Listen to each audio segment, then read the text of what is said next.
Abril es un mes particular. Antes se pensaba, los gobernantes le tenían miedo a febrero, porque antes de Chávez y simultáneamente con Chávez, febrero era un mes complicado, porque en febrero se vivieron alzamientos militares. En febrero se vivieron viernes negros económicos. En febrero se vivieron situaciones difíciles. Entonces, febrero era un mes, bueno, el sacudón, eran cosas, que era un mes complicado. El chavismo, el mes de abril ha sido particularmente complicado. El mes de abril del 2002, se acaban de cumplir 18 años. Y en abril del 2013, el chavismo lanza su última gran pataleta para sobrevivir frente a la realidad. La realidad era que Chávez había muerto y el chavismo no podía sobrevivir. No tenía cómo sobrevivir, porque no se había preparado para sobrevivir como fuerza política. Y todo lo que había por debajo de él era un inmenso fraude, un inmenso lodazal fraudulento. Asisten entonces a unas elecciones fraudulentas, que se sabían fraudulentas, era un sistema electoral fraudulento, y todo indicaba que los astros estaban alineados para que el chavismo perdiera esa elección, porque se había perdido la fe en el chavismo, porque se engañaron a la gente diciéndole que Chávez estaba trotando, que estaba bien, que se iba a salvar y todo aquello, porque Nicolás Maduro hizo la peor campaña posible, porque nadie se convencía en todo eso, porque aparte de eso el chavismo estaba desarticulado, es la verdad, lo vimos, y porque Capriles tenía, evidentemente en aquel momento, hizo una buena campaña. Llegó el día de las elecciones, nos robaron las elecciones y Capriles se rindió. Mandó a la gente a que fuese a bailar salsa, a que dejaran eso así. Y el 19 de abril del año 2013, Nicolás Maduro se juramentó tranquilamente a pesar del fraude. Así que a toda nuestra Venezuela, a las 11:05 de la noche, quiero felicitar al pueblo venezolano. El día de mañana yo llamaría a que cada quien ponga, no cacerola, sino ponga música en su casa. Música con la familia. Son otros los que van a estar allí, como dicen, apretados en la foto. Ponga música en su casa mañana. A la hora que se vayan a proclamar, música. El que no quiera tener música, que le gusta la música ahora de la cacerola, cacerolee. Mañana cuando vaya a darse el acto de proclamación. ¿Qué música ponen mañana? Pongan salsa. No estuvo exento de situaciones, porque yo recuerdo el sobresalto que todos vivimos cuando un loquito, que después apareció muerto, por cierto, se le lanzó encima a Nicolás Maduro en aquella toma de posesión, que de alguna manera fue ese momento un símbolo de lo atropellado que iba a ser ese mandato. Primer papa suramericano de la historia, le enviamos un saludo especial. Nicolás, me llamo Henry. Ese mandato. Pero el asunto es, Neomar, que 7 años después aquí estamos. Tantas memorias, Daniel. Disculpen ustedes, no crean que es que no estoy prestando atención a Daniel, sino que es que estoy prestando tanta atención que estoy anotando cosas que me vienen a la mente recordando esos 7 años. Comienzo por el principio. Hace 7 años, cuando las dos candidaturas de Capriles, de hecho, Daniel, creo que las dos las viví en idénticas circunstancias. La del 2012 y la de 2013. Trabajaba yo y éramos militantes los dos todavía de Acción Democrática. Yo trabajaba en el CEN de Acción Democrática y bueno, viví esas dos campañas, las viví desde ahí. y fíjate que uno, cómo ha cambiado primero la visión no solamente sobre el país, sino sobre los partidos y sobre el método de lucha, incluso válido, o el método de lucha que parece efectivo a final de cuentas para lograr lo que todos queremos, que es el cambio político en Venezuela. En aquel momento todos pensábamos que, y te voy a incluir, Daniel, que no teníamos más remedio que las elecciones y que a final de cuentas podía ser que, y uno pensaba casi que desde el punto de vista del milagro, o sea, puede que se produzca, sí, el tipo nos tiene pegados contra el piso, el sistema es ventajista, pero puede que haya un resquicio para el milagro, y esto empata de hecho con nuestra visión plasmada quizá en la conversación de la ñapa de la semana pasada, donde hablábamos del legado ideológico en términos del método de lucha que deja Teodoro Pekov. Esta es la consecución del legado de Teodoro Pekov. Teodoro proclama, por ejemplo, en el libro que comentamos la semana pasada, que lo que había que hacer era persistir en la vía electoral, que el atajo ridículo, estúpido, hasta ese punto lo califica mongólico, porque así era Teodoro. Estaba leyendo una parte de otro de sus libros y llega a decirle mongólico al vicepresidente de Bush padre, o sea, así en esos términos, pero en esos términos calificaba a Teodoro la aventura golpista, la aventura del extravío, ese de la abstención, y que había que persistir en esa onda. 7 años después, creo que nos ha explotado la realidad en la cara. Y no es que la realidad ha cambiado, ni la realidad siempre fue la que es. Lo que pasa es que nosotros vivimos con las lentes equivocadas. Nosotros teníamos unos lentes que eran para corregir la miopía y resulta que tenías astigmatismo y tenías hipermetropía también, no te habías dado cuenta. Tenías las tres. Entonces, bueno, eso de entrada, ¿no? Hay gente que ve ese tema de, primero, para mucha gente que no sabe, la segunda candidatura de Capriles no fue buscada. Capriles no quería ser candidato. Capriles, después de lo que ocurrió con Chávez en la primera candidatura, le quedó un miedo terrible a repetir el ridículo, porque ese era el tema, de que uno va y entonces lo exponen porque pierdes según el sistema electoral, con 15, 20 puntos de ventaja, como le pasó a Rosales para el candidato del chavismo, ¿no? Entonces, él no quería. Se le termina persuadiendo y el tipo acepta la candidatura. Bueno, luego son esos resultados cerrados y los cuentos de ese día, ¿no? Los cuentos de ese día y del día siguiente.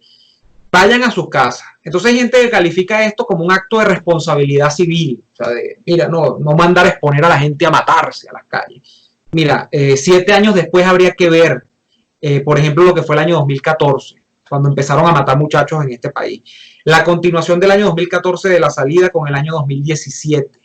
Y la continuación de esto con el 18 y el 19, donde han ocurrido ciclos de protesta más o menos intermitentes y donde la matanza ha sido impenitente.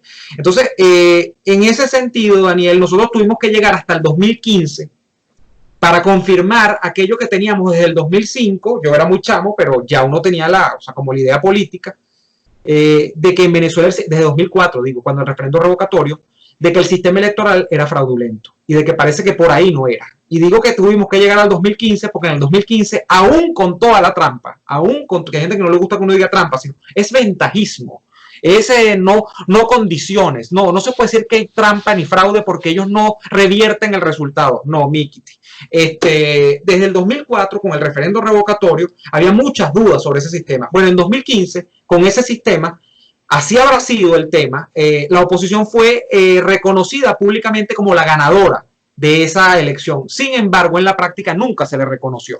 Toda la historia de esta gente de la Asamblea Nacional es por todo sabida, donde se le quitan los diputados, después la Asamblea es nombrada en desacato, y bueno, se clausura esa vía, Daniel. Sin embargo, días del 2020, primeros días del 2020, y estoy haciendo un recuento histórico porque creo que es el método, llegamos a ver al mismo individuo, a Enrique Capriles, el que había sido protagonista del 2012, del 2013, y probablemente unos años después, aunque salió de la gobernación, y de esa tesis, esgrimiendo la misma tesis, de que el problema es que son los hechos políticos reales lo que hay que atender. Bueno, y como hay que atender los hechos políticos reales, lo consecuente es ir a una elección con Maduro, y bueno, buscar cómo ganarle, porque peor es nada. Mira, yo le diría a Capriles que el hecho político real al que él tiene que atender es que realmente desde el punto de vista electoral no hay manera de ganarle al chavismo, porque aunque tú le ganes, incluso con la trampa como ocurrió en el 2015, no tienes maneras de ejercer aquello que tanto decía Rosales, aquello de cobrar, ¿no? Entonces, son muchos recuerdos que a la vez te sirven, si te pones a fijarte, Daniel, como enseñanzas para ir decantando el pensamiento, para ir decantando los métodos de lucha, para ir decantando muchas cosas. Pero hay gente que tiene el triple de experiencia política que uno, que parece que no ve eso, que parece que no tiene la mínima hilación lógica sobre unas cosas que se producen o sea, lo que tú puedes sacar como conclusión de cada proceso, digo yo. Yo sí creo que cobraron. Yo creo que más bien el lema ese de ganaremos y cobraremos, no, es que perderemos y cobraremos, eso sí lo hicieron durante todos estos años. Un sistema fraudulento con un fraude a la vista de los grandes dirigentes y que se hicieron la vista gorda. En primer lugar, el tema de tener un árbitro electoral que no era tal. En segundo lugar, tener todo el Estado en contra. En tercer lugar, tener todas las condiciones desventajosas del caso. Es un tema de condiciones fraudulentas múltiples, pero todo eso. Entonces, te hacían los ejemplos, porque esto era lo que hacían Teodoro y los teodoristas y estos tipos. Estas eran las justificaciones que hacían. Bueno, Daniel Ortega y el sandinismo tenían todo el poder a su mano y a pesar de eso, el pueblo votó por Violeta Chamorro.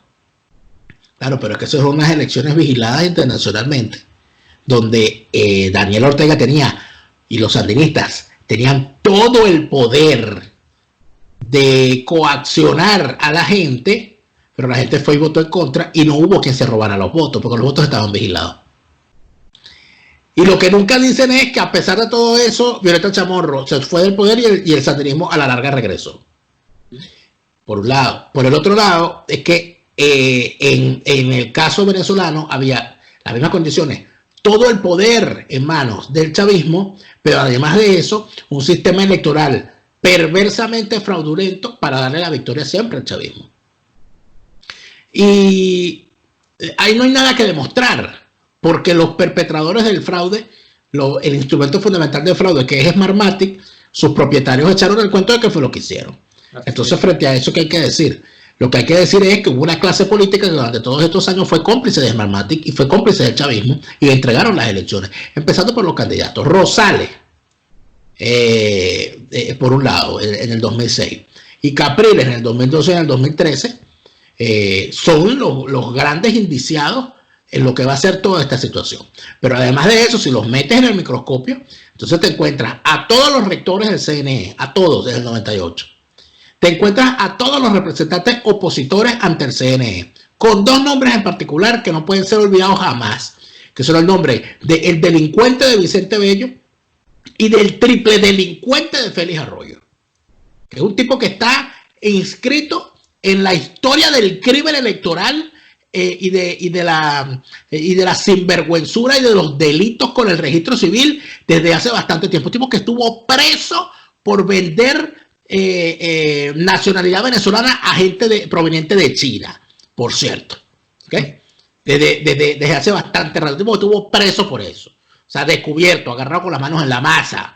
Y el tipo es representante de ¿quién? De Acción Democrática, porque él es el subsecretario de organización de Acción Democrática y representante opositor ante el CNE. Esos tipos aceptaron que hubiese un registro electoral donde no sé cuántos millones de integrantes de ese registro, es decir, de electores, no tenían ni firma, ni huella, ni dirección. Ellos aceptaron eso en la famosa acta de la traición. Todo eso se permitió, pero todas esas cosas estaban prohibidos comentarlas. Por eso fue que yo en el 2013 me fui del activismo político. Yo en el 2013 abandoné el activismo político, porque a mí tal día como el 16 de abril casi me matan en una manifestación nocturna en el barrio Teleférico de Macuto reclamando el fraude. La victoria de Capriles. Por supuesto. Entonces yo me di cuenta de que yo había vivido una mentira y que la mentira fundamental era que lo que yo creía, porque yo sí sabía, yo sí sentía, estaba perfectamente claro de las condiciones desventajosas y las condiciones fraudulentas. Yo cuidaba votos en mesa. Yo tenía que caerme a gritos en las mesas con los chavistas. Yo tenía que aceptar los atropellos de militares, de chavismo, y todas las condiciones desventajosas que uno tenía, a las que uno tenía que enfrentarse. Pero entonces, ¿cuál era el problema? Que lo que yo pensaba era que el hecho de que ocurriera una votación masiva y se hiciese un fraude que fuese tan evidente iba a obligar a la clase política a restearse en el reclamo de ese fraude y que ese iba a ser el acicate para lanzarse por el derrotero de la insurrección popular. Y yo me quedé esperando eso en el 2013 y yo me fui a la calle y se fue a la calle un gentío en todo el país. Y estos tipos se echaron para atrás y nos traicionaron y abandonaron a la gente a su suerte. Y cuando vinieron en el 2014 a querer llamar a la gente a la calle, bueno, lamentablemente lo que hubo fue el plomo cerrado, porque lo que se hizo en el 2014 debió haberse hecho en el 2013. Daniel. Y lo que se hizo en el 2017, porque fíjate tú, lo que se hizo en el 2017 debió haberse hecho en el 2015. Cuando esa madrugada en la que tú y yo estuvimos transmitiendo en vivo la jornada electoral, cuando el CNE ya estaba arreglando los votos para quitarle los 3 diputados de Amazonas a los opositores, en ese momento debió haberse lanzado la oposición a la calle. Y tú y yo sabemos muy bien que esa madrugada, cuando llamábamos a los diputados, a la mayoría de los diputados que se llamaba para entrevistarnos en medio de la madrugada, todos se habían ido a dormir. Además, porque no se pensaba, Daniel. Ellos no pensaban ni siquiera ganar. ¿Tú te acuerdas de eso? O sea, no había un espíritu en el año 15 dentro de los propios candidatos de autopercepción de la victoria. O sea, ellos, la idea que tenían es que ellos nuevamente iban a ir a una elección como fueron en la parlamentaria del 2010, donde iban a sacar una correlación más o menos de crecimiento, o sea, con respecto al 2010, es decir, donde si tenían 50 iban a tener 70, pero jamás pensaron que iban a tener más de 100 diputados y menos 110, que era casi que la mayoría, es la mayoría de la famosa de 2 tercios, ¿no? Oye, la gente que mayoría. había partidos que pensaban que en las elecciones se iba a quedar igualito, que lo más que podía pasar era que se sacara un diputado más, alguien por encima del otro, e inclusive por eso fue que hicieron los repartos que hicieron, poniendo gente en cargo que no salían, porque no importa que rellenar un puesto, y cuando viniste a ver los tenías de diputados. Los tenías de diputados, ocurrió muchísimo, así es. Pero fíjate, en el año 2013, cuando aquello de las elecciones presidenciales de Maduro con Capriles, luego entonces pasa la elección, creo que es de alcaldes o de gobernadores, que viene después. Y primero Cuidado, no te caigas, Neomar, por favor, no te caigas.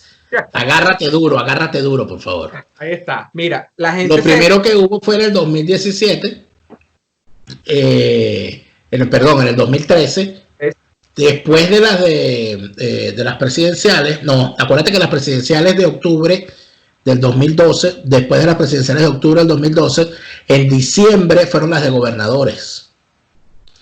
Y las de alcalde se habían previsto para hacerlas en el primer trimestre del 2013, pero muere Chávez y se adelantan las presidenciales, y las municipales se dejan para finales del año 2013.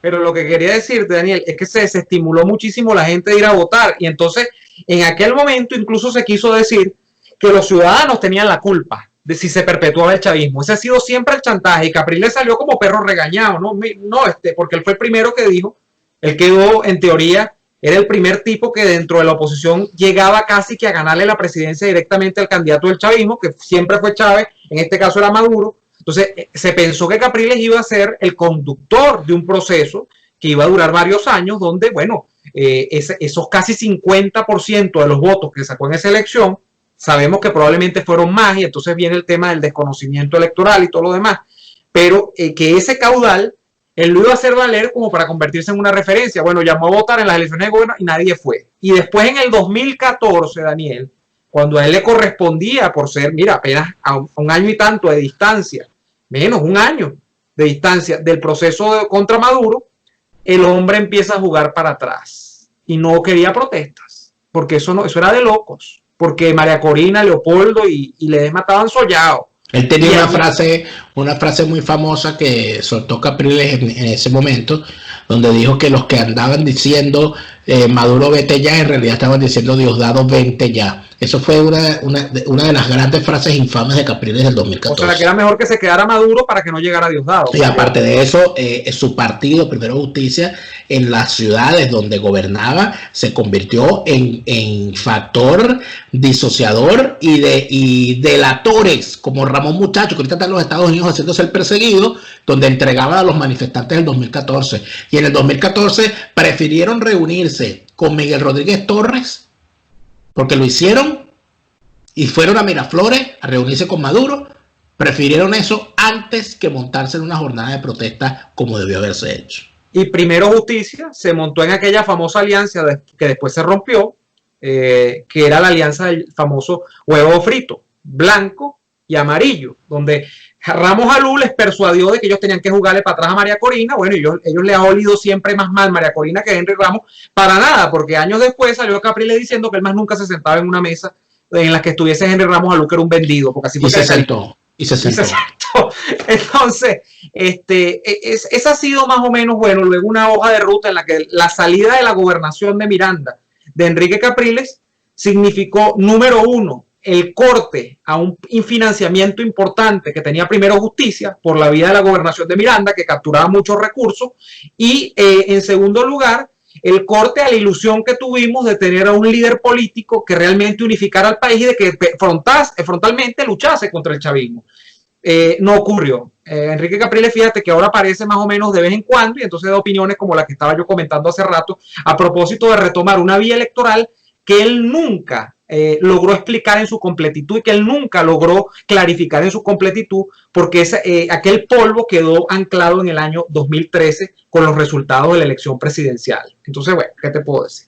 Bueno, lo que te puedo decir es que han pasado 7 años de una traición y ha llegado, yo siento que si algo debemos hacer es llamarlos por su nombre. Son unos traidores. Es lo que han hecho todo este tiempo. Y si no nos damos cuenta de la labor que ellos han hecho, la labor que han adelantado en contra de la ciudadanía, jugando el juego del régimen, vamos a seguir teniendo a estos locos en el poder. Eso es lo que hay 7 años después, y también lo que hay es el maravilloso vino Pata Negra Toro Roble de la gente de Vinostrum, que la gente de Vinostrum me ha hecho llegar. También lo que hay es el aporte a estos contenidos que usted puede hacer a través de nuestra cuenta en Patreon, patreon.com/neoadolfo, patreon.com/delaraf.